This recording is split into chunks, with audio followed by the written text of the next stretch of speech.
South Sudan is a beautiful country in northeastern Africa. Various lush savannas, swamplands, and rainforests in the country are home to many species of wildlife. However, the country is losing its biodiversity and wildlife habitats due to widespread deforestation, pollution, droughts, floods, and conflicts. Annual forest loss was on average 2% a year, a rate that, if sustained, will lead to complete forest loss within the next 50 years due to fuel wood collection, charcoal production, agriculture, livestock, and construction industry. According to the World Health Organization, South Sudan experiences a wide variety of environmental problems, including soil degradation, pollution of rivers due to oil drilling in wetlands, and overexploitation of fisheries. The head of the Civil Society Coalition on Natural, Charles Anak, is concerned that the Nile is heavily polluted by pharmaceutical, agricultural, and industrial waste, which will affect the Nile ecosystem, including aquatic and human health, especially the endocrine and reproductive systems. Widespread water contamination by urban surface runoff and poor environmental sanitation increases malaria, typhoid, and watery diarrheal diseases in the region. Only 10% of the population has access to safely managed and basic sanitation services, according to WHO and UNICEF.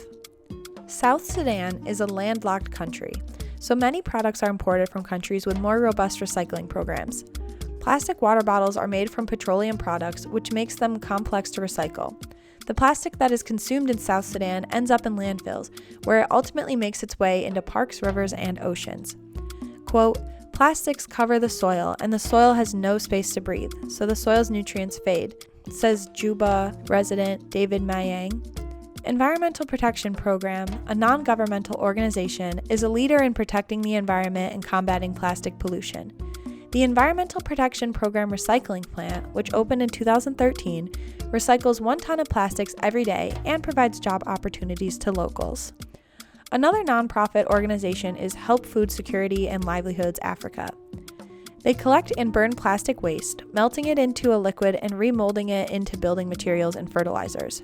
However, the burning of plastic also creates toxic waste that requires a more thorough disposal solution. Experience from other countries and international organizations may help South Sudan to develop effective strategies to improve their environmental situation. Now, the World Health Organization is supporting the Ministry of Health of South Sudan to develop an environmental health policy. The policy's draft is currently in consultation. The Community Action Against Plastic Waste program, sponsored by the UN, aims to find and inspire leaders of tomorrow all over the world to develop strategies, collaborations, and institutions, and build a resilient community to create a net zero position with the environment. It is not yet implemented in South Sudan. However, the program may help to exchange plastic and mixed waste items for reprocessing. The United Nations Environment Program has been working in South Sudan since 2009, creating and developing environmental awareness on a national scale to support the government and the people of South Sudan. For example, they released 5 publications that address the issues of water harvesting, and they aim to reduce water-centered conflicts between communities during the dry season. South Sudan is not the only country that is drowning in plastic. It affects every one of us and future generations. Globally, only 9% of plastic waste is recycled, while 22% is mismanaged.